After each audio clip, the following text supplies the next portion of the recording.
Dejé a mi esposo en el aeropuerto pensando que era solo otro viaje de negocios. Pero justo cuando estaba a punto de irme, mi hijo de 6 años me apretó la mano con fuerza y susurró: «Mamá, no vuelvas a casa. Esta mañana escuché a papá planear algo muy malo contra nosotros. Por favor, esta vez, créeme». Le creí y nos escondimos, y lo que vi después me hizo entrar en pánico. Pero antes de continuar, asegúrate de ya estar suscrito al canal y escribe en los comentarios: ¿desde dónde estás viendo este video? Nos encanta saber hasta dónde están llegando nuestras historias. Las luces fluorescentes del Aeropuerto Internacional de la Ciudad de México lastimaban mis ojos esa noche de jueves. Estaba cansada, de ese tipo de cansancio que viene de adentro, ¿saben? No es solo sueño. Es una exhaustividad del alma que venía arrastrando por meses sin entender bien el porqué. Mi esposo, Ricardo, estaba a mi lado con esa sonrisa perfecta que siempre usaba en público. Traje gris impecable, maletín de piel en mano, perfume caro que yo misma le había regalado en su último cumpleaños. A los ojos de cualquiera en esa terminal, éramos la pareja ideal. Él, el ejecutivo exitoso. Yo, la esposa dedicada que lo llevaba al aeropuerto antes de un importante viaje de negocios. Si tan solo supieran. A mi lado, con su manita sudada sosteniendo firme la mía, estaba Mateo. Mi hijo de 6 años. Mi mundo entero. Estaba demasiado quieto esa noche, más callado de lo normal, y miren que Mateo siempre fue un niño observador, de esos que prefiere mirar que participar. Pero esa noche había algo diferente en sus ojos, un miedo que no podía nombrar. «Esta reunión en Monterrey es crucial, amor», dijo Ricardo, jalándome para un abrazo calculado. Todo en él era calculado, solo que yo no lo sabía aún. 3 días a lo mucho y estoy de vuelta. Tú te encargas de todo aquí, ¿verdad? Encargarse de todo, como si mi vida fuera solo eso, sostener todo mientras él construía su imperio. Pero sonreí como siempre sonreía, porque eso era lo que se esperaba de mí. «Claro, estaremos bien», respondí, sintiendo que Mateo apretaba mi mano con más fuerza aún. Ricardo se agachó frente a nuestro hijo. Puso ambas manos en sus hombros, de esa forma que siempre hacía cuando quería parecer el padre perfecto. «¿Y tú, campeón? ¿Cuidas a mami por mí?» Mateo no respondió. Solo asintió con la cabeza, los ojos fijos en el rostro de su padre. Esa mirada era como si estuviera memorizando cada detalle, cada rasgo, como si estuviera viendo a Ricardo por última vez. Debía haberlo notado. Debía haber sentido que algo andaba mal allí mismo. Pero nunca notamos las señales cuando vienen de quien amamos, ¿cierto? Creemos que conocemos a la persona, que después de 8 años de matrimonio, nada puede sorprendernos. Qué ingenua fui. Ricardo besó la frente de Mateo, luego la mía. «Los amo. Hasta pronto». Y entonces se dio la vuelta, tomó su maleta de mano y caminó hacia la puerta de embarque. Mateo y yo nos quedamos allí, parados en medio de esa multitud de despedidas y reencuentros, viéndolo desaparecer. Cuando finalmente ya no pude ver a Ricardo, respiré hondo. «Vamos, hijo, vamos a casa». Mi voz salió cansada. Solo quería llegar a casa, quitarme esos tacones incómodos que me había puesto para verme más arreglada, y tal vez ver algo en la televisión hasta que me llegara el sueño. Empezamos a caminar por el largo pasillo del aeropuerto, nuestros pasos resonando en el suelo de mármol. Mateo estaba aún más quieto ahora, y yo podía sentir la tensión en su pequeño cuerpo a través de la manita que sostenía la mía. «¿Todo bien, amor? Estás muy callado hoy». No respondió de inmediato. Seguimos caminando, pasando junto a las tiendas cerradas, los paneles con horarios de vuelo, la gente apurada jalando maletas. Fue solo cuando llegamos cerca de la salida, cuando las puertas automáticas de cristal ya estaban a la vista, que se detuvo. Se detuvo tan bruscamente que casi tropiezo. «¿Mateo? ¿Qué pasa?» Fue entonces que me miró. Y, Dios, esa mirada. Nunca la olvidaré. Era puro terror. ese tipo de miedo que un niño de 6 años ni siquiera debería conocer. «Mamá», susurró, la voz temblándole, «no podemos volver a casa». Mi corazón dio un salto extraño en el pecho, me agaché frente a él, sosteniendo sus 2 bracitos. «¿Cómo que no, hijo? Claro que vamos a casa. Es tarde. Necesitas dormir». «No». Su voz salió más fuerte, desesperada. Algunas personas voltearon la cabeza a vernos. Tragó saliva y continuó, ahora en un susurro urgente. «Mamá, por favor, no podemos volver. Créeme esta vez. Por favor». Esta vez, esas 2 palabras me dolieron. Porque era verdad.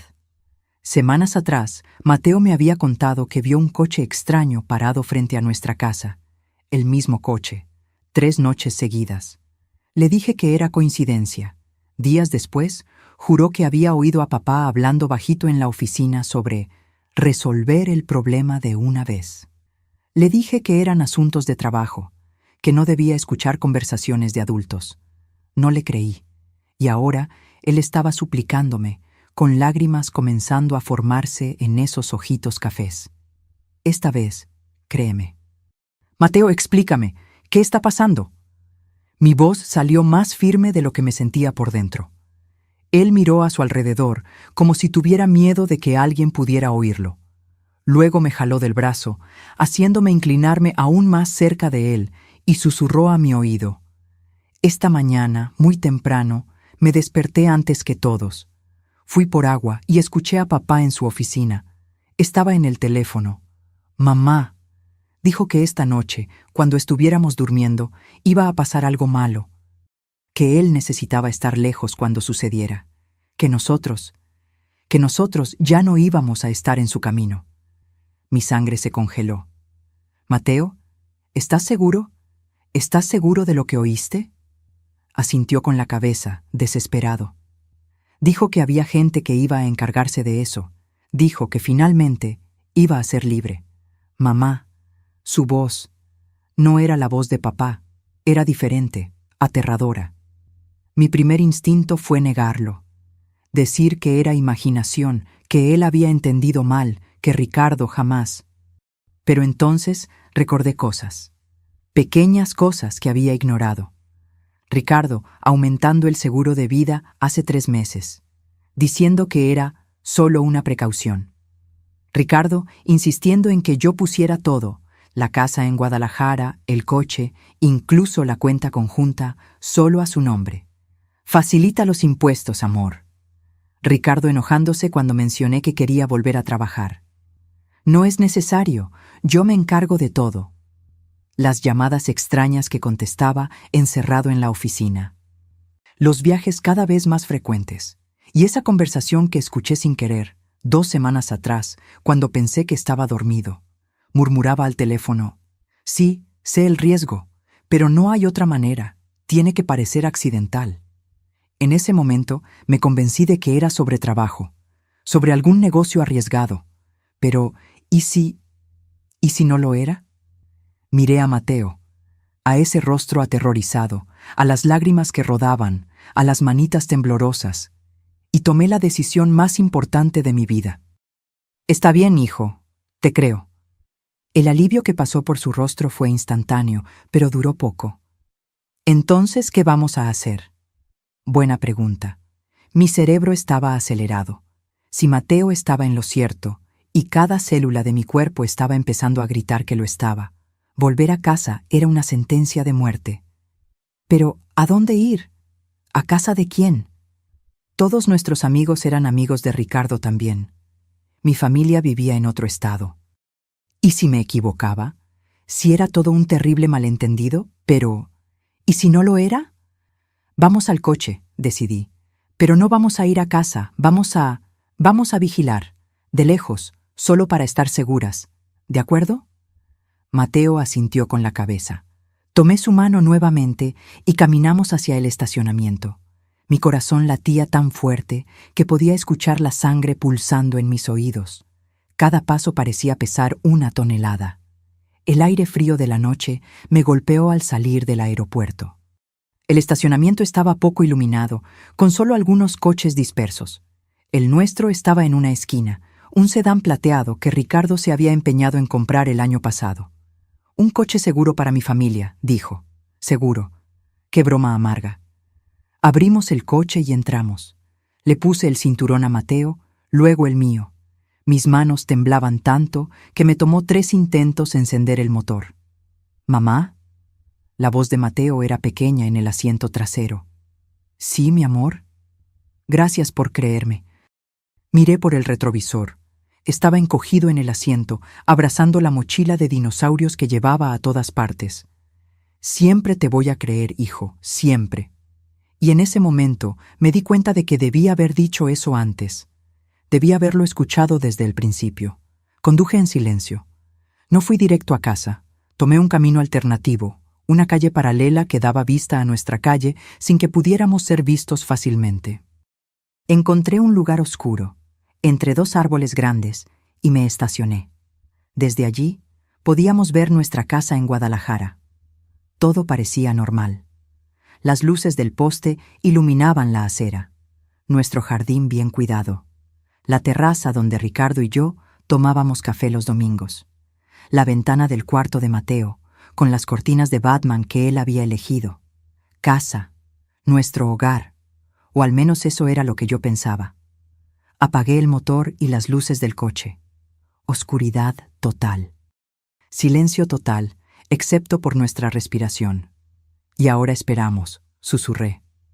Mateo no dijo nada. Solo siguió mirando por la ventana, los ojos fijos en la casa. Y así nos quedamos, esperando. Sin saber que en menos de 1 hora, todo lo que creía saber sobre mi vida se iba a desmoronar. El reloj del tablero del coche marcaba las 22:17 cuando comencé a cuestionar si no estaba siendo completamente ridícula. Ahí estaba yo, escondida en una calle oscura con mi hijo de 6 años, vigilando mi propia casa como si fuéramos espías en una película mala. ¿Qué clase de madre hace esto? ¿Qué clase de esposa sospecha de su propio marido de qué, exactamente? Ni siquiera podía formar el pensamiento completo en mi cabeza.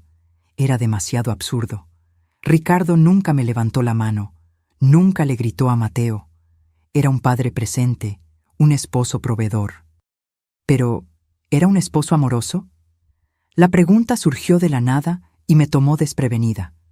¿Cuándo fue la última vez que me miró con cariño de verdad? ¿Que preguntó cómo fue mi día y realmente quiso escuchar la respuesta? ¿Que me tocó sin ser de forma mecánica, automática? ¿Cuándo fue la última vez que me sentí amada y no solo mantenida? «Mamá, mira». La voz de Mateo me sacó de mis pensamientos. Mi corazón se disparó. «¿Qué? ¿Qué viste?» «Allí, ese coche». Seguí la dirección de su pequeño dedo. Un coche estaba doblando en nuestra calle, pero no era cualquier coche. Era una furgoneta oscura, sin ninguna calcomanía, sin matrícula delantera visible. Los cristales eran polarizados, tan oscuros que era imposible ver quién estaba dentro. La furgoneta disminuyó la velocidad al pasar frente a las casas, demasiado lento para ser alguien solo de paso. Era como si estuviera buscando. Mi respiración se quedó atrapada en la garganta cuando la furgoneta se detuvo. Exactamente frente a nuestra casa. «No puede ser», susurré. «No puede». Pero lo era. Las 2 puertas delanteras se abrieron. Salieron 2 hombres. Incluso de lejos, incluso con la poca iluminación, se podía ver que no eran técnicos o repartidores o cualquier cosa normal. Usaban ropa oscura, chaquetas con capucha, y la forma en que se movían era furtiva, calculada. Se quedaron parados por un momento frente a la reja de nuestra casa, mirando a su alrededor. Mi instinto fue gritar, llamar a la policía, hacer algo, pero estaba paralizada, viendo como si fuera una pesadilla de la que no podía despertar. Uno de ellos, el más alto, metió la mano en su bolsillo. Esperé que sacara una palanca, alguna herramienta para forzar la entrada. Eso sería un robo. Podría lidiar con un robo. Podría llamar a la policía, levantar un acta, seguir adelante.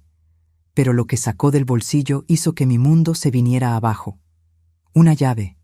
Tenía una llave de nuestra casa. «Mamá». La voz de Mateo tembló. ¿Cómo tienen la llave? No pude responder. Estaba demasiado ocupada tratando de no vomitar. El hombre abrió la reja como si fuera el dueño, sin forzar, sin romper. Simplemente abrió. Y luego caminó hasta la puerta principal, donde repitió el proceso. Otra llave. La puerta se abrió suavemente. Solo 3 personas tenían llave de nuestra casa. Yo, Ricardo, y la llave de repuesto que estaba en su oficina, en el cajón cerrado con llave del escritorio. Los 2 hombres entraron en mi casa. En la casa donde dormí ayer, donde hice el desayuno para Mateo esta mañana, donde me sentí segura. No encendieron las luces. Pude ver haces de linternas bailando detrás de las cortinas. Estaban buscando algo, o peor, estaban preparando algo. No sé cuánto tiempo me quedé allí sentada, congelada, mirando. Pudieron haber sido 5 minutos o 50. El tiempo había perdido significado. Todo lo que existía era esa visión. 2 extraños dentro de mi casa, con llaves que solo mi esposo podía haberles dado. Entonces sentí el olor. Al principio pensé que lo estaba imaginando, pero se hizo más fuerte. Un olor químico, fuerte, gasolina. «Mamá, ¿qué olor es ese?», preguntó Mateo, y fue cuando vi. Humo. Comenzó pequeño, solo un hilo delgado saliendo de la ventana de la sala. Luego otro, de la ventana de la cocina. Y entonces vi el brillo. Ese brillo naranja siniestro que solo puede significar una cosa. Fuego. No, salí del coche sin pensar. No, no, no. La mano de Mateo me jaló de vuelta. «Mamá, no, no puedes ir allá». Tenía razón. Lo sabía, pero era mi casa, mis cosas, las fotos de cuando Mateo nació, el vestido de novia guardado en el armario, los dibujos que Mateo hacía y yo pegaba en el refrigerador, la manta que mi abuela tejió antes de morir, todo, quemándose. Las llamas crecieron rápido, aterradoramente rápido. En cuestión de minutos, la sala estaba totalmente invadida. El fuego lamía las paredes, rompía las ventanas, subía al segundo piso donde estaba el cuarto de Mateo. Fue cuando las sirenas comenzaron.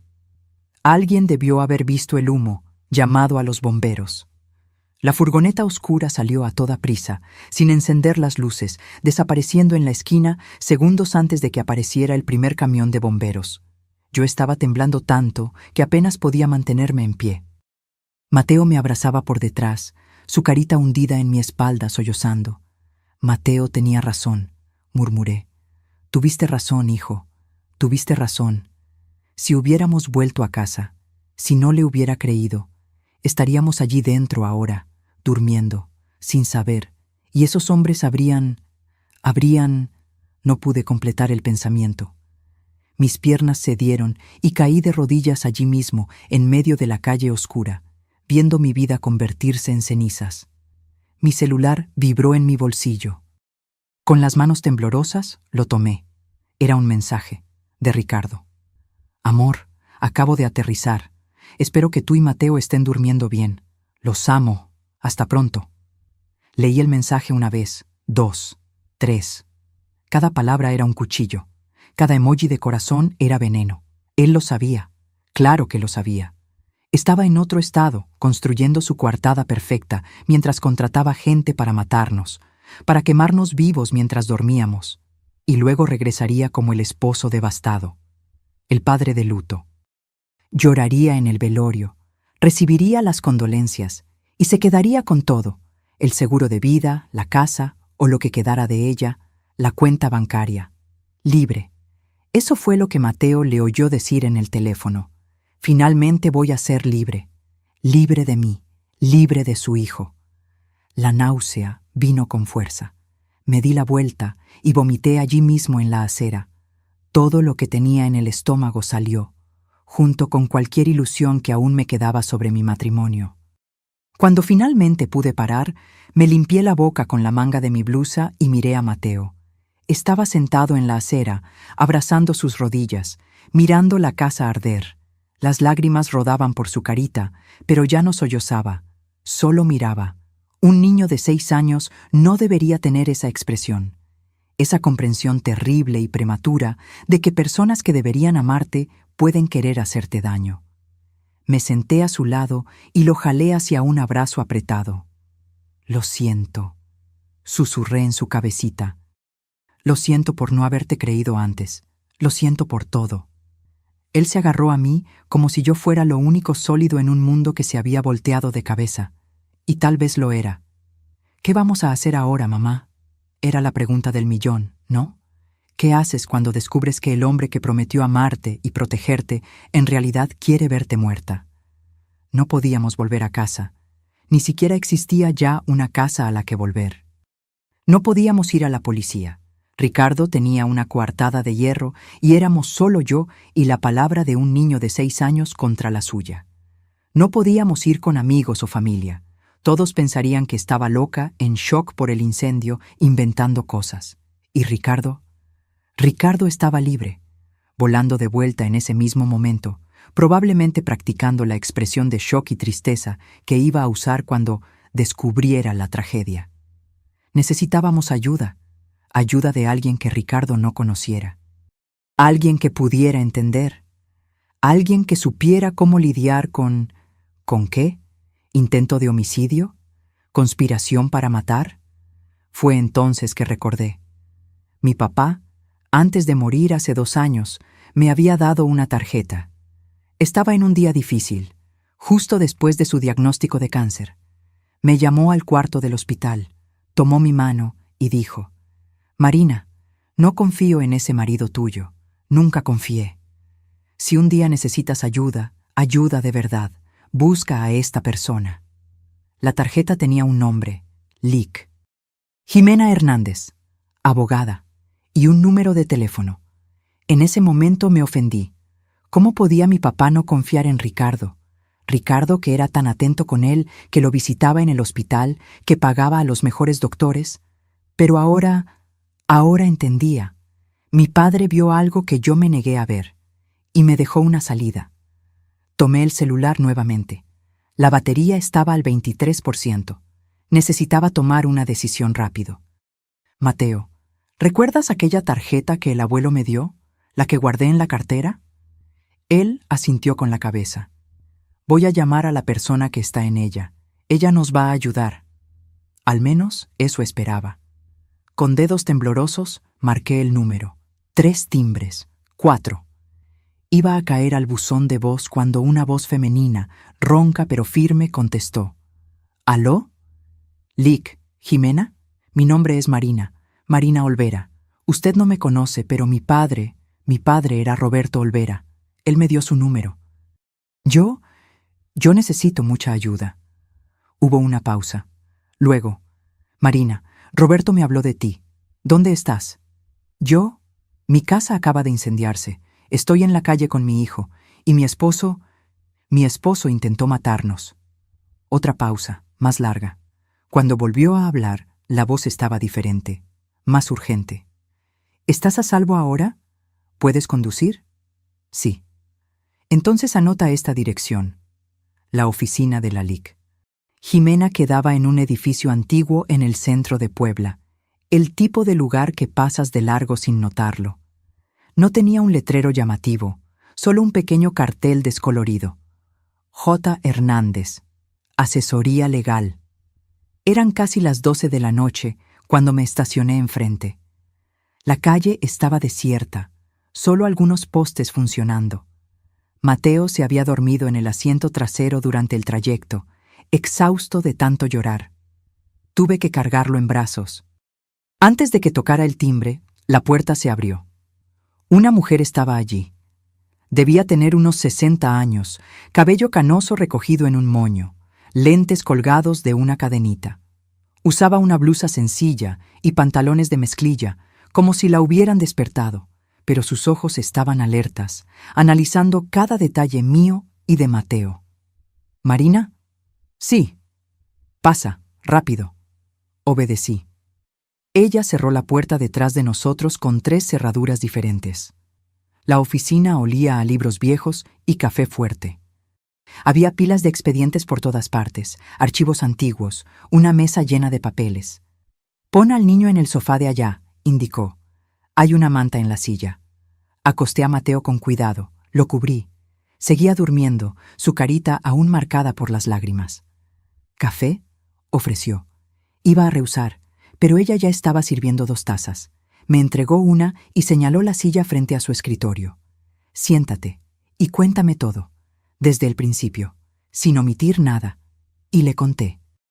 Le conté sobre el viaje de Ricardo, sobre el susurro de Mateo en el aeropuerto, sobre la decisión de esconderme y vigilar la casa, los hombres con las llaves, el fuego, el mensaje de Ricardo fingiendo preocupación mientras sabía que deberíamos estar muertas.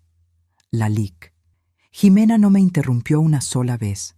Solo escuchaba, los dedos entrelazados bajo la barbilla, los ojos fijos en mí. Cuando terminé, se quedó en silencio por un largo momento. Tu padre me pidió que te cuidara si algo así sucedía, dijo finalmente. Roberto era un hombre muy inteligente. Él notó cosas sobre tu marido que tú no quisiste ver. Aquello dolió, pero era verdad. ¿Él sabía? ¿Sabía que Ricardo era capaz de esto? Él sospechaba que Ricardo no era quien fingía ser, que se casó contigo por interés, que era peligroso. Ella tomó un sorbo del café. Roberto me dejó algunas cosas, documentos, información sobre ti y sobre Ricardo.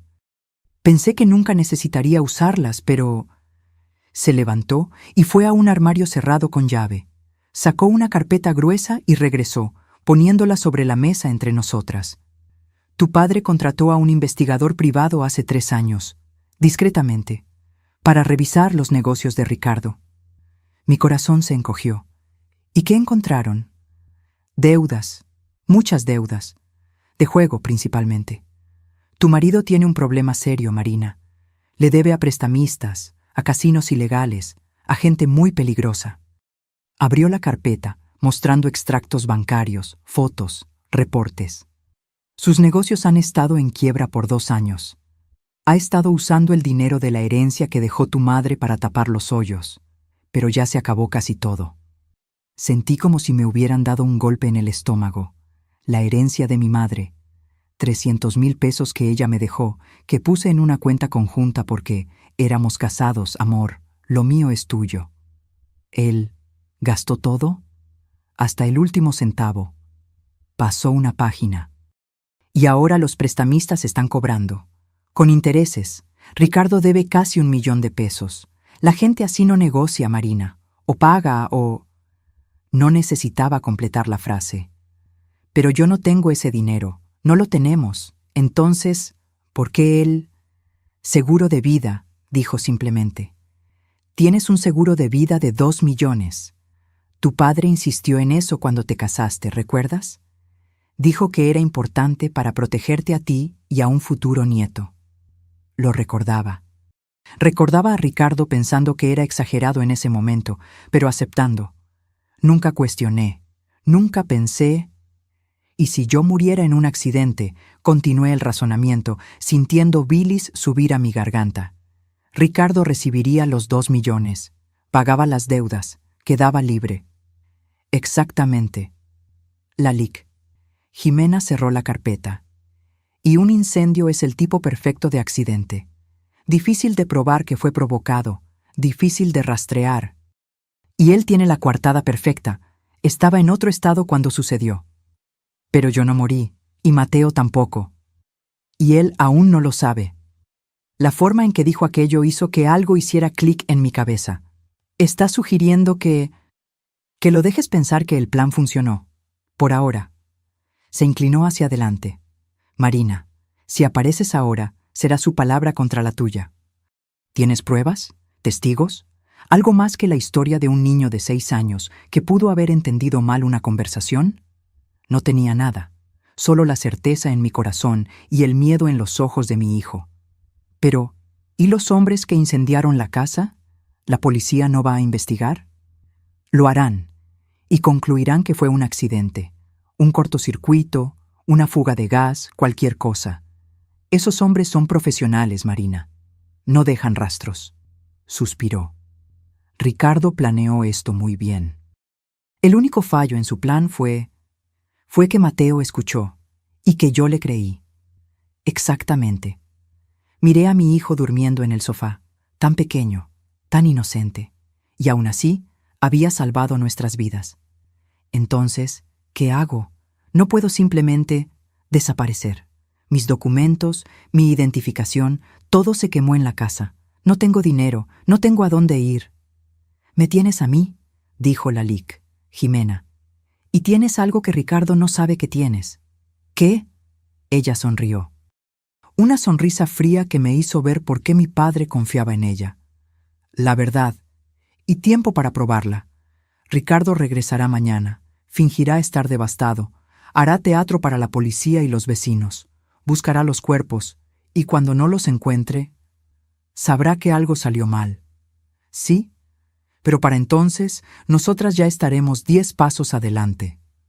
No entendí completamente lo que quiso decir, pero estaba demasiado exhausta para cuestionar, demasiado exhausta para pensar. Apenas podía mantener los ojos abiertos. «Tú y el niño se quedarán aquí hoy», decidió. «Hay un cuartito en la parte de atrás. No es gran cosa, pero tiene una cama. Mañana planearemos los siguientes pasos». «Lic, Jimena, ¿por qué está haciendo esto? ¿Por qué ayudar tanto así?». Se quedó callada por un momento, mirando a algún punto más allá de mí, perdida en algún recuerdo. «Roberto me salvó la vida una vez, hace mucho tiempo, cuando mi propio marido intentó matarme». Regresó la mirada hacia mí.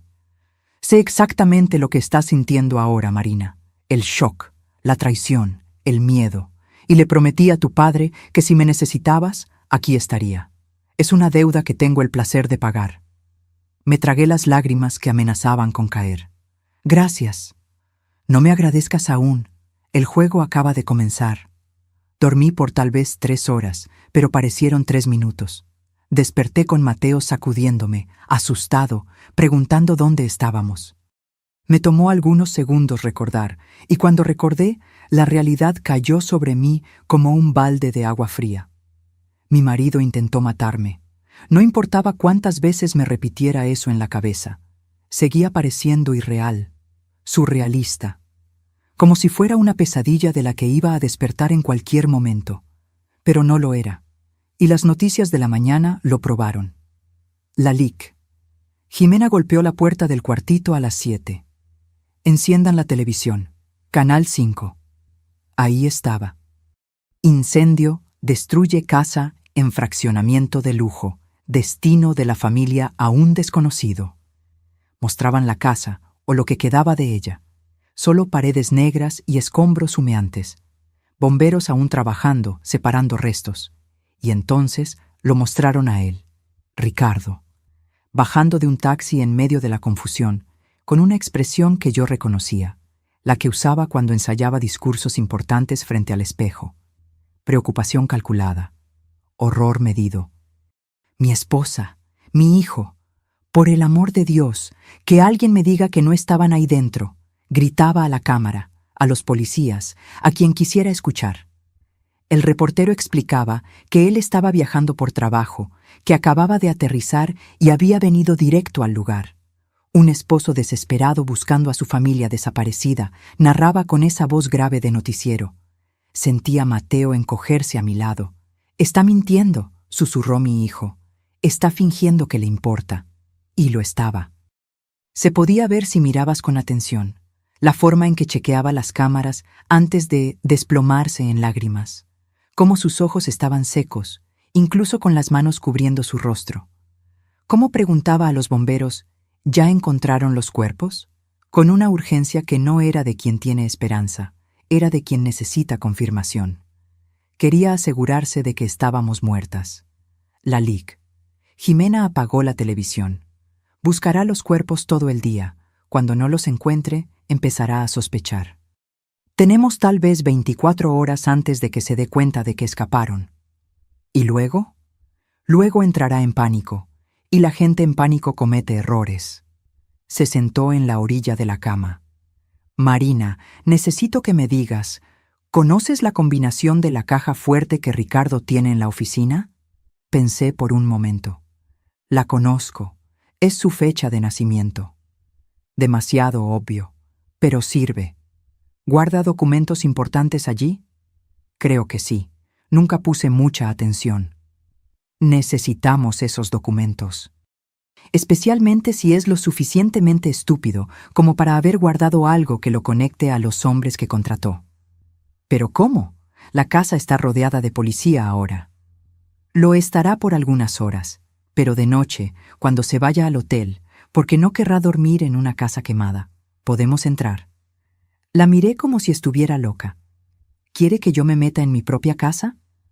Técnicamente no es allanamiento si vives allí. Ella sonrió de esa manera fría de nuevo. Y además vamos a necesitar pruebas, evidencia, algo sólido que pruebe que Ricardo planeó esto. Tenía sentido, un sentido aterrador, pero lo tenía. Yo voy contigo, dijo Mateo de repente. De ninguna manera. ¿Tú te quedas aquí? Mamá, yo sé dónde papá esconde las cosas. Su voz era pequeña pero determinada. Hay lugares que tú no conoces. Yo sé porque observo. Siempre observo. Y él observaba de verdad. Mi hijo callado, que todos creían tímido, era en realidad increíblemente atento. Notaba cosas que a mí se me pasaban por alto. Tiene razón, asintió Lalique. Jimena, los niños ven lo que los adultos ignoran. Si hay algo escondido, él sabrá dónde buscar. No me gustó la idea. No quería exponer a Mateo al peligro de nuevo, pero también sabía que necesitábamos evidencia y que el tiempo se estaba acabando. El día transcurrió lentamente. Nos quedamos encerrados en la oficina, viendo las noticias, viendo a Ricardo hacer su teatro. Dio entrevistas a 3 canales diferentes, siempre con la misma historia. Un empresario devastado busca a su familia. La esperanza de un padre. La angustia de no saber. Mentiras. Todo era mentira. Por las cámaras de seguridad del fraccionamiento, a las que Lalique Jimena tenía acceso a través de un contacto, vimos a Ricardo ser llevado a la delegación para prestar declaración. Lo vimos regresar y quedarse frente a la casa destruida por horas, conversando con vecinos, con policías, con quien apareciera. Y entonces, finalmente, cuando el sol comenzó a ponerse, lo vimos subir a un coche e irse. Ahora, dijo Lalique, Jimena. Me dio ropa oscura, guantes, una linterna pequeña. Hizo lo mismo con Mateo. Parecíamos ladrones a punto de cometer un asalto. Y en cierto modo, era exactamente eso. Condujimos en silencio hasta cerca del fraccionamiento. Pero no entramos por el frente. Lalique. Jimena conocía un pasaje en la parte de atrás, donde el muro era más bajo y no había cámaras. Beneficios de haber defendido al constructor en el divorcio, explicó. Escalamos el muro. Bueno, ella y yo escalamos, a Mateo lo pasamos por encima. Del otro lado estaba oscuro. El olor a humo aún era fuerte. 20 minutos, susurró Lalique. Jimena. Entran, toman lo que necesitan, salen. Yo me quedo vigilando aquí. Tomé la mano de Mateo y caminamos hasta la casa. O lo que quedaba de ella. La puerta trasera, la de la cocina, estaba parcialmente quemada pero aún se podía abrir. Entramos. Dios, la destrucción era total. Las paredes negras, el techo parcialmente derrumbado, olor a cenizas y productos químicos. Todo lo que fue mi vida estaba destruido. Pero no teníamos tiempo para lamentar. La oficina, susurré a Mateo. ¿Dónde está? Él me guió, pasando por la sala destruida, subiendo los precarios escalones de la escalera. La oficina de Ricardo estaba en el segundo piso, y milagrosamente no se había quemado tanto como el resto. La puerta estaba atorada, pero pude forzarla. La caja fuerte estaba allí, empotrada en la pared detrás de un cuadro. Marqué la fecha de nacimiento de Ricardo. VIP. Verde. Abierta. Dentro había documentos, mucho dinero en efectivo, probablemente para pagos ilegales, y un celular antiguo. «Lleva todo», sonó la voz de Mateo del otro lado de la sala. «Mamá, mira aquí». Estaba señalando debajo de una tabla suelta del piso. Un escondite que yo nunca habría sabido que existía. Levanté la tabla. Dentro había otro celular, un cuaderno negro y un sobre. Tomé todo a toda prisa, metiéndolo en la mochila que había traído. «Vamos, rápido». Estábamos casi en la puerta cuando escuchamos voces. Abajo. ¿Estás seguro de que no hay nadie? Sí, la policía ya liberó el sitio. Solo estamos revisando. Mi sangre se congeló. Miré a Mateo. Estaba pálido. No podíamos bajar. Quienquiera que fuera, estaba bloqueando nuestra única salida. Agarré a Mateo en brazos y nos metimos dentro del armario de la oficina. Mi corazón latía tan fuerte que estaba segura de que nos oirían. Por la rendija de la puerta del armario podía ver la luz de las linternas subiendo la escalera. 2 hombres. No eran policías. Reconocí las voces. Eran los mismos hombres que habían incendiado la casa. El jefe dijo que verificáramos si el trabajo fue concluido, dijo uno de ellos, voz grave, con acento de la costa. Parece que aún no encontraron cuerpos. Imposible. El fuego era lo suficientemente fuerte como para que no quedara nada. Quizás ya los llevaron al forense. Mejor asegurar. Dale un vistazo a las habitaciones. Escuché pasos separándose. Uno yendo hacia el cuarto principal, otro viniendo en nuestra dirección. La puerta de la oficina se abrió. Mateo apretó mi mano con tanta fuerza que dolió. Me mordí el labio para no hacer ningún sonido. El hombre entró, la luz de la linterna barriendo la habitación. Se detuvo en la caja fuerte abierta. «Oye, Marcos, ven a ver esto». El otro apareció. «¿Qué pasó?» «La caja fuerte está abierta. No estaba así cuando salimos». «¿Estás seguro?» «Absolutamente. Ni siquiera tocamos la caja fuerte. Solo le prendimos fuego y nos fuimos». Silencio tenso. «Alguien estuvo aquí», concluyó el tal Marcos. «Recientemente. El polvo alrededor está revuelto». «¿Crees que fue la policía?» «La policía no roba dinero. Y mira, hay marcas de pisadas, pequeñas». Señaló con la linterna al suelo. «Muy pequeñas para ser adulto». Mi estómago se hundió.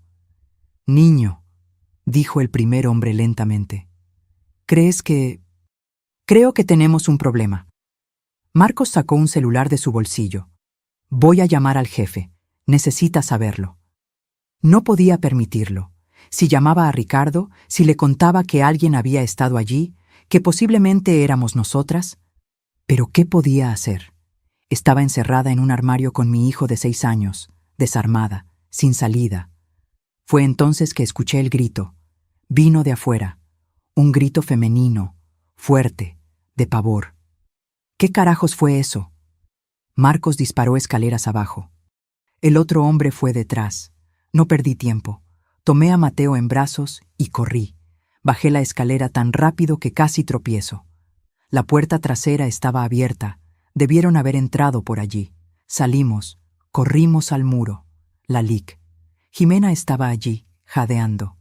¿Fuiste tú la que gritó?, pregunté mientras la ayudaba a saltar el muro. Necesitaba sacarlos de allí. ¿Funcionó? Sí.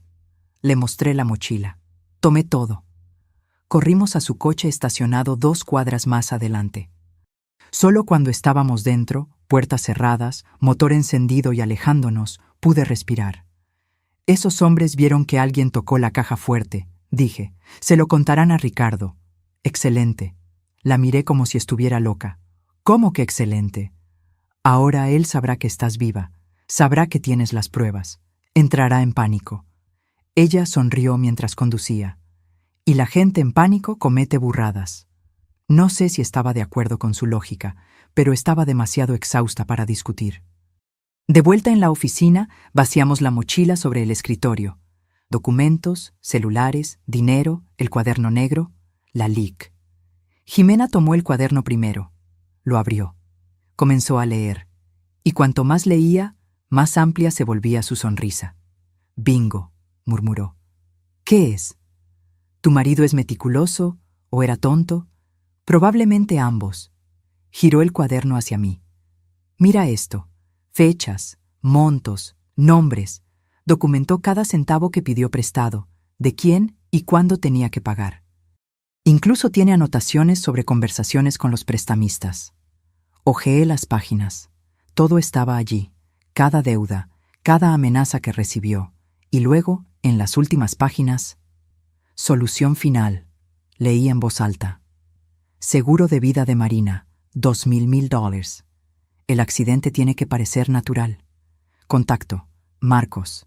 Servicio, $50,000, mitad por adelantado. Fecha, 21 de noviembre. Era hoy. O mejor dicho, era ayer. Escribió todo, susurré incrédula. ¿Por qué alguien haría eso? Seguro, explicó Lalique. Jimena, si algo salía mal, él podía usar esto como garantía contra los tipos que contrató. Probar que ellos también estaban involucrados. Tomó uno de los celulares, y apuesto a que en estos celulares hay aún más evidencia. Conversaciones, llamadas. Tomó toda la noche examinar todo. Los celulares estaban protegidos con contraseña, pero Jimena tenía un contacto que logró desbloquearlos, y allí estaba todo. Mensajes entre Ricardo y Marcos. Necesita ser un día que yo esté viajando. Coartada sólida. Tiene que parecer accidental. El fuego es bueno, difícil de rastrear. ¿Y el niño? Había preguntado Marcos. También, no puede quedar nadie. También. Ricardo había escrito fríamente sobre matar a nuestro hijo, como si fuera un detalle menor, un inconveniente a resolver. Sentí el odio crecer dentro de mí, un odio frío, cortante. Ya no era la mujer que se había casado creyendo que había encontrado el amor.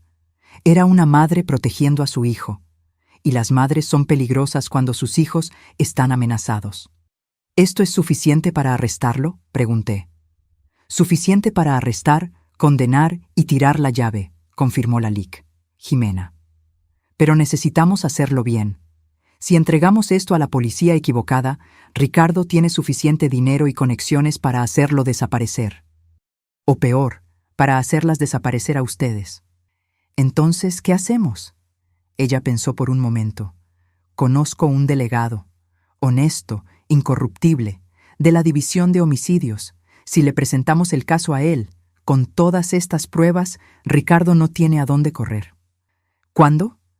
Mañana por la mañana. Pero antes de eso, miró su celular. Tu marido ya intentó llamarte 7 veces en la última hora y te mandó 15 mensajes. Tomé mi celular. Estaba en silencio, pero la pantalla se encendía con notificación tras notificación. Marina, por el amor de Dios, ¿dónde estás? Amor, estoy desesperado. Por favor, respóndeme. La policía dijo que no encontró tu cuerpo. ¿Dónde estás? ¿Estás herida? Marina, respóndeme. Y el más reciente, enviado hace 5 minutos. Sé que estás viva, y sé que tomaste las cosas de la caja fuerte. Necesitamos hablar. Urgente. La máscara se había caído. Él lo sabe, dije. Perfecto, respóndele. ¿Qué? ¿Estás loca? Respóndele. Dile que quieres encontrarte con él, en un lugar público, mañana por la mañana. ¿Por qué? Lalique. Jimena sonrió. Esa sonrisa que aprendí a temer y admirar al mismo tiempo. Porque le daremos una oportunidad para ahorcarse. Escribí la respuesta con los dedos temblorosos. Alameda Central, mañana 10 a.m. Ven solo. La respuesta de Ricardo llegó en segundos. Estaré allí. Marina, necesitamos hablar. Las cosas no son como tú piensas. No son como yo pienso. Como si yo fuera la loca de la historia. Como si no hubiera visto a 2 hombres incendiando mi casa con mis propias llaves. Perfecto, dijo Lalique. Jimena. Mañana por la mañana te encontrarás con él, pero no estarás sola. Ella explicó el plan. Era arriesgado, tal vez insano, pero podría funcionar. El delegado que ella conocía, delegado Juárez, aceptó ayudar cuando ella llamó y explicó la situación. Pondría a personas de civil en la plaza, escuchas, cámaras. Todo lo que necesitábamos era hacer que Ricardo confesara. Nunca va a confesar sabiendo que puede ser grabado, argumenté. No necesita confesar con palabras, replicó. Solo necesita actuar. Y los hombres desesperados siempre actúan.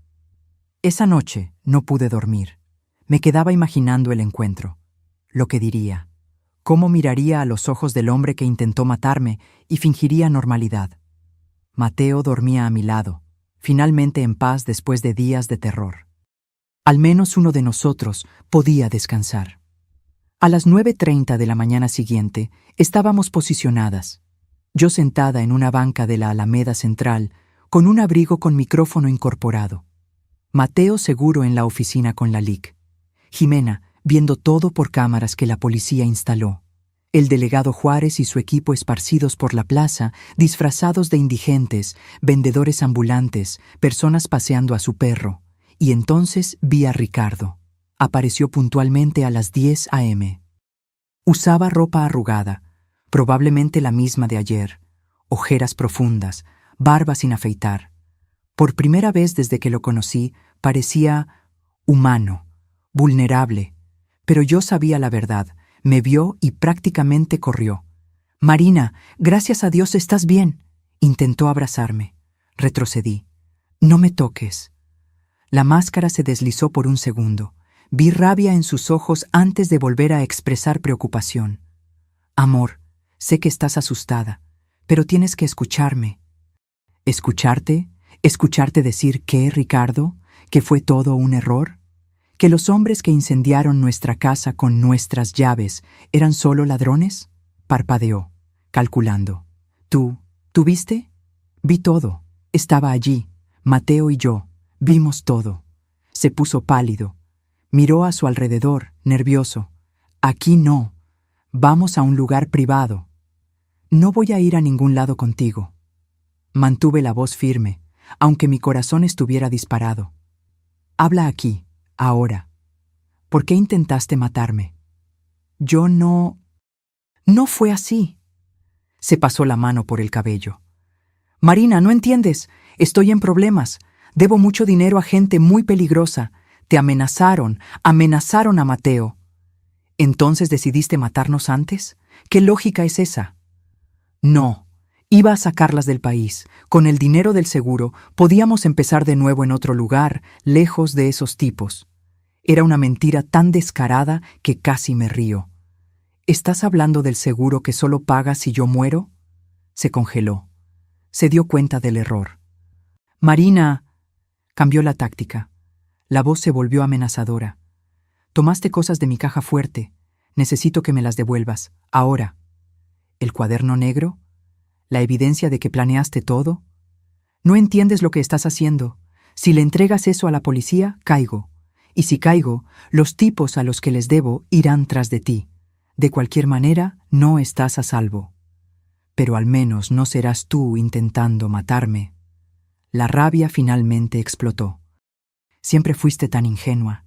¿Crees que me casé contigo por qué? ¿Por amor? Eras una niña mimada con dinero de mami. Fue solo por eso.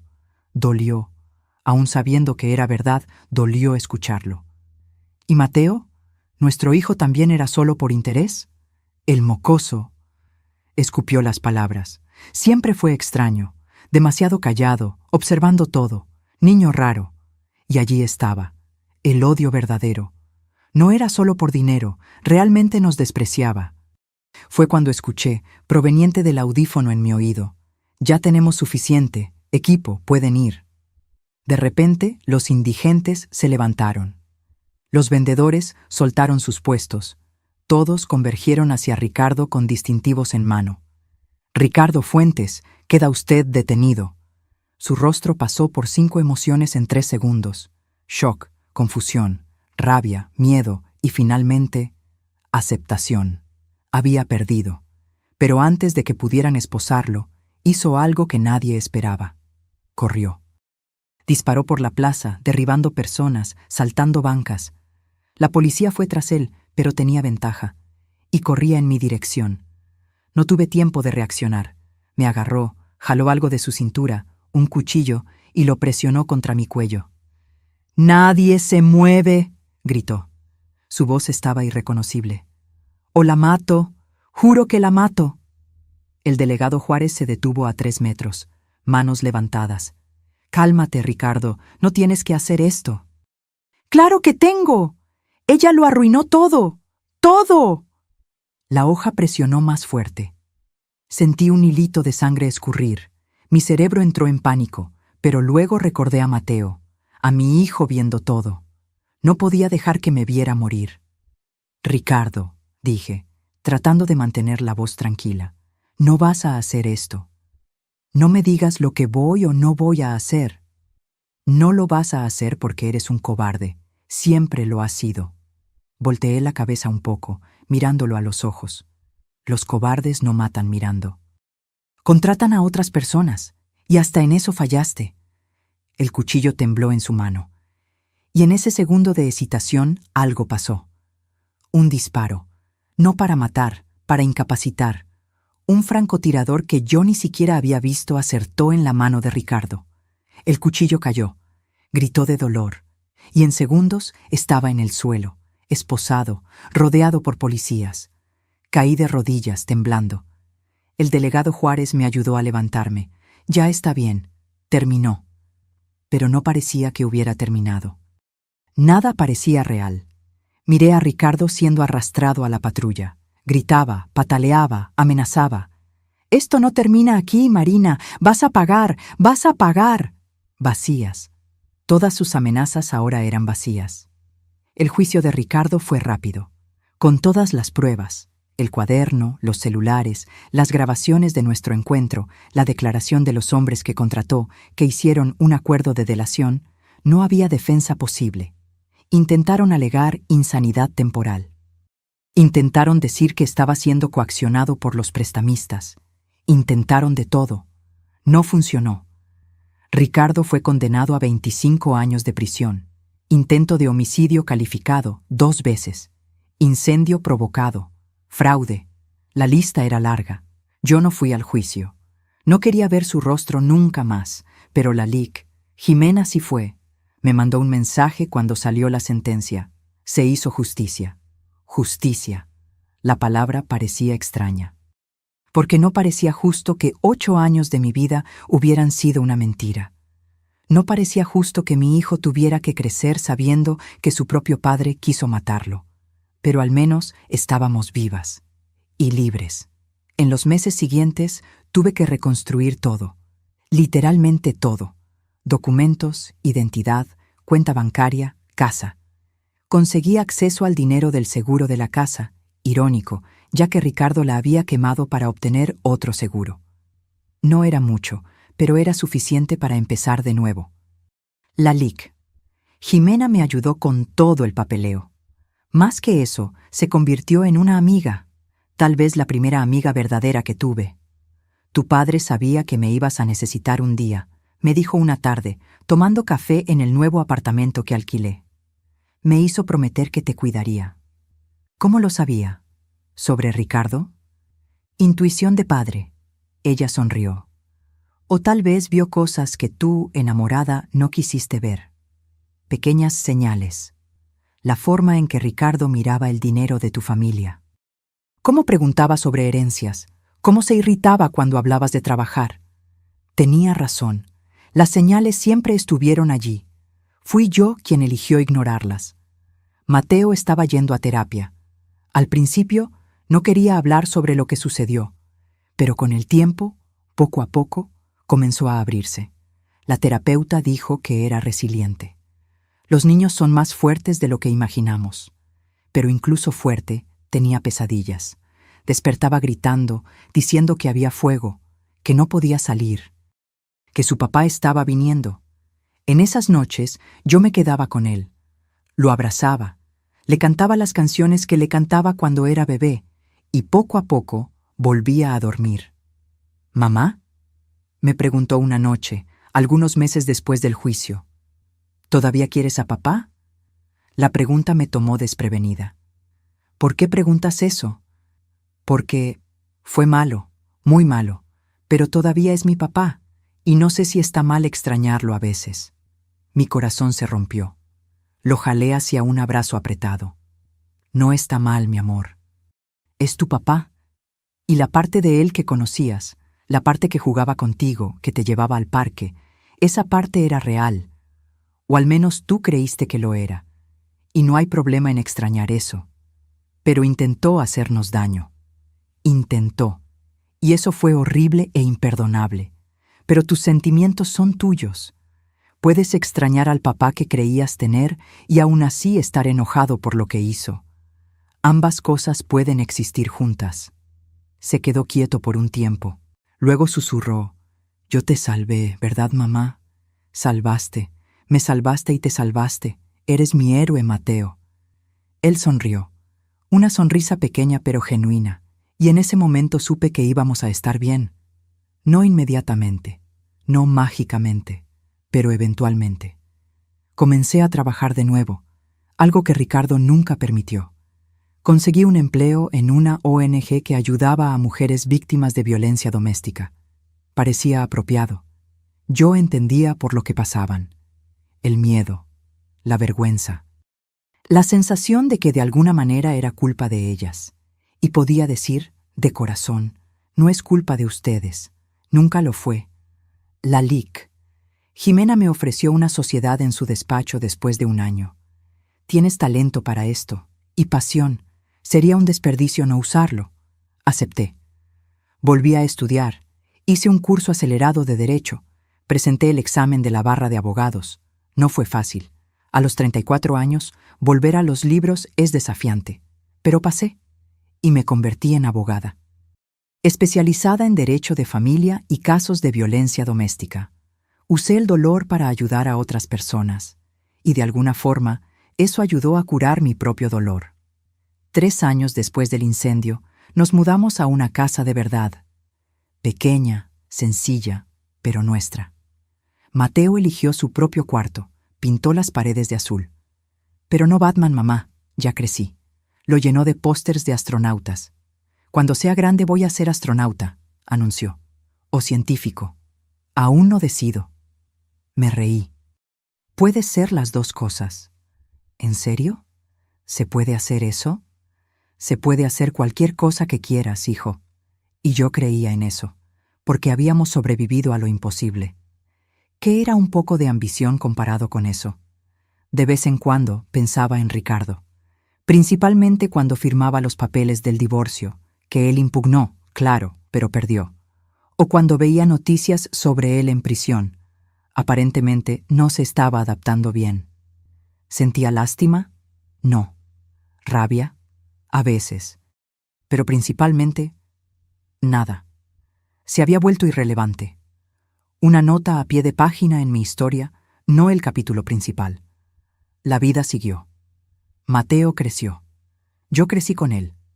Aprendí a confiar de nuevo, no ciegamente, nunca más ciegamente, sino con sabiduría. Aprendí que las señales de alerta existen por una razón, que escuchar tu intuición no es paranoia. Y aprendí que a veces las personas que más amamos son las que más pueden herirnos. Pero también aprendí que podemos sobrevivir a eso. Y hasta crecer. Hoy se cumplen 5 años desde aquella noche en el aeropuerto. 5 años desde que Mateo susurró: «No vuelvas a casa», y cambió nuestras vidas para siempre. Estoy sentada en la terraza de nuestra casa, tomando café. Mateo, ahora de 11 años, está en la sala haciendo la tarea. Es sábado, pero le gusta adelantar el trabajo. «¡Mamá!», grita. «¿Puedo ir a casa de Luis después de comer?». «Puedes, pero vuelve antes de las 6. Está bien». Sonrío a mi café. Tiene amigos ahora.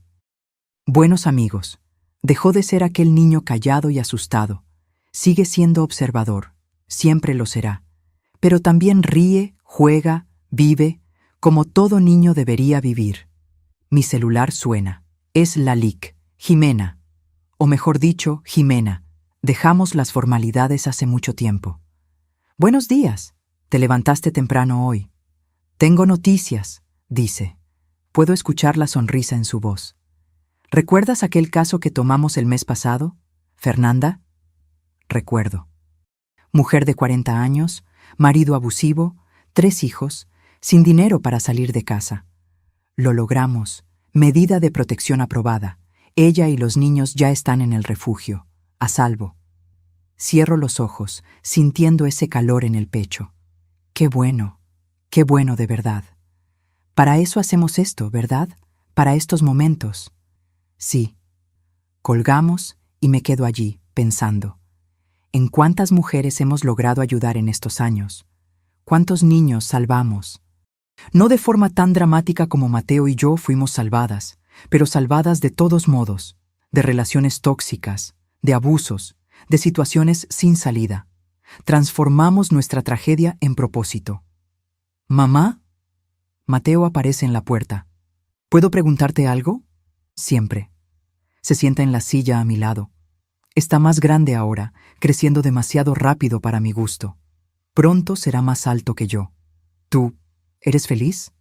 La pregunta me toma por sorpresa. Lo soy. ¿Por qué preguntas? Se encoge de hombros. Solo quería saber.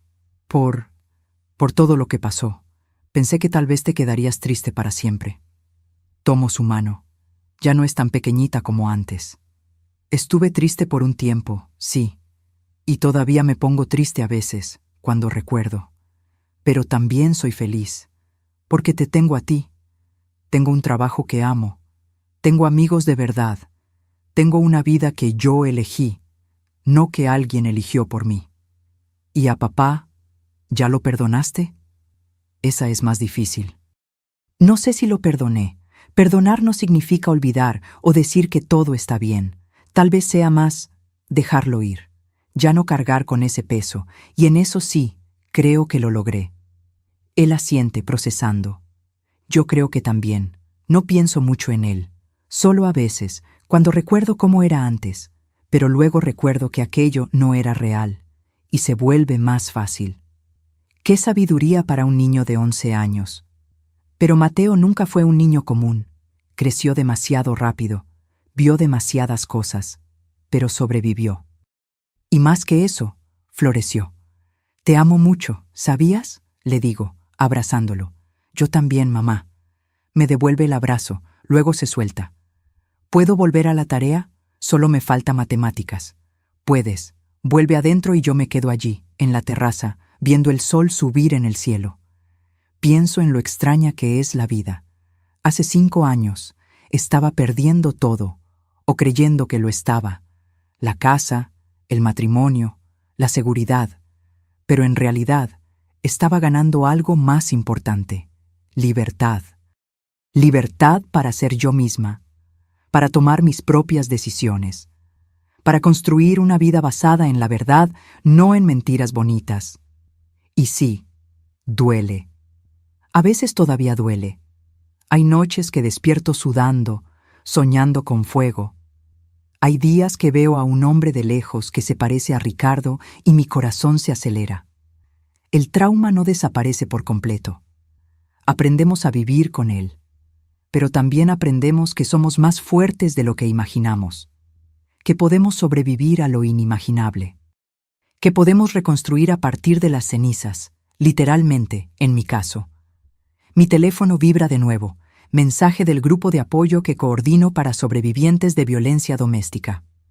Gracias por la reunión de ayer. Por primera vez sentí que no estoy sola. Respondo, nunca lo estuviste y nunca lo estarás. Estamos juntas en esto. Es por estos mensajes que hago lo que hago, porque sé lo que es sentirse sola, atrapada, sin salida. Y sé lo que es encontrar una mano extendida cuando más la necesitas, como mi padre me dio cuando me dejó la tarjeta de Jimena, como Jimena me dio cuando me acogió, como Mateo me dio cuando tuvo el coraje de hablar, aún siendo tan pequeño. No nos salvamos solos. Nos necesitamos unos a otros, y ahora yo devuelvo. Extiendo mi mano a otras mujeres que están donde yo estuve, y las levanto. El sol ha salido por completo ahora. Un nuevo día, una nueva oportunidad. Me levanto, entro en casa. Mateo está en la mesa, concentrado en los números. No nota cuando me acerco y le doy un beso en la coronilla. «¡Mamá!», protesta, pero está sonriendo. Estoy tratando de concentrarme aquí. Lo siento, no te molestaré más. Voy a la cocina a preparar la comida. Algo sencillo, pasta con salsa, la comida favorita de Mateo. Mientras revuelvo la salsa, lo escucho tararear en la sala. Tarareando, un niño que presenció un intento de asesinato, que perdió su casa, que vio a su padre ser arrestado. Está tarareando mientras hace su tarea de matemáticas. Si eso no es resiliencia, no sé qué es. Y me da esperanza. Esperanza de que no importa lo que la vida nos lance, podemos sobrevivir. Podemos superar, podemos incluso ser felices de nuevo, no de la misma forma, no como éramos antes, sino de una forma nueva, más fuerte, más sabia. El temporizador del horno suena, lo apago. Empiezo a servir los platos. ¡Mateo! ¡A comer! Aparece corriendo, como siempre hace cuando es comida. Se sienta a la mesa con esa sonrisa amplia. ¿Qué hay de postre? Nieve, si te comes toda la comida primero. Eso lo hago durmiendo. Reímos, comemos, conversamos sobre la semana, sobre los planes para el fin de semana, sobre el proyecto de ciencias que está haciendo en la escuela. Cosas normales, vida normal. Y es hermoso, después de todo. Es hermoso tener esa normalidad de nuevo. Después de comer, Mateo se va a casa de su amigo. Yo lavo los platos, arreglo la casa, respondo algunos correos del trabajo. Rutina. Maravillosa, mundana, rutina. Por la tarde, cuando Mateo vuelve, vemos una película juntos. Animación tonta que me hace reír. Él se queja de que es cosa de niños, pero también ríe. Y cuando cae la noche, cuando lo acuesto, a pesar de que se queja de que ya está muy grande para eso, me da un abrazo apretado. ¿Mamá? ¿Sí? Gracias. ¿Por qué, amor? Por creerme. Aquel día en el aeropuerto. Si no me hubieras creído, pero te creí, y siempre voy a creer en ti. Él sonríe, se acomoda en la cama. Buenas noches, mamá. Buenas noches, mi héroe. Apago la luz, cierro la puerta. Y por primera vez en 5 años no siento miedo del mañana. Porque no importa lo que venga, sé que lo enfrentaremos, juntos, y vamos a sobrevivir. Como siempre, sobrevivimos. Ahora, si te gustó esta historia, haz clic en suscribirte y dime en los comentarios, ¿qué parte te dejó con la boca abierta? Y no olvides unirte como miembro para tener acceso a videos exclusivos que no subo aquí. Te espero allí.